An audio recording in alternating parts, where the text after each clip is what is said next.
આજે એક વ્યક્તિને ઉઘાડા પગે કચરો વીણતા જોયા. તેમની રેકડી ખાલી હતી પણ તેમનો ચહેરો અત્યંત ચિંતાઓથી ભરેલો હતો. હું તેમની પાછળ તેમની છત વગરની ઝૂંપડીએ પહોંચી. મેં તેમની ભયાનક પરિસ્થિતિ જોઈને તાડપત્રી આપી ત્યારે તેઓએ કહ્યું કે વરસાદની મોસમ અમારા માટે શ્રાપ છે. રાત્રે વરસાદ આવે ત્યારે તો અમે નજીકની બંધ દુકાનોના શેડમાં સૂઈ જઈએ, પણ દિવસ દરમિયાન આવતા વરસાદમાં અમારા બાળકો પલળી જવાથી બીમાર પડે છે. તેમના દીકરાએ ઉપર ચડીને તાડપત્રી બાંધીને આશ્રય સ્થાનને સુરક્ષિત કર્યું.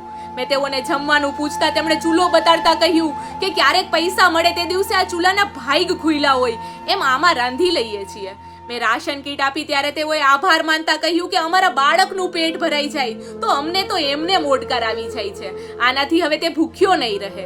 તેમના ખુલ્લા પગમાં ઈજાઓ જોઈને મેં તેમને ચપ્પલ આપ્યા. એક નાનકડી ભેટથી તેમનો રોજિંદો સંઘર્ષ હળવો થઈ શક્યો. તેમના પડકારરૂપ જીવનમાં એક હાશકારાની ઝલક જોઈને મેં વિદાય લીધી.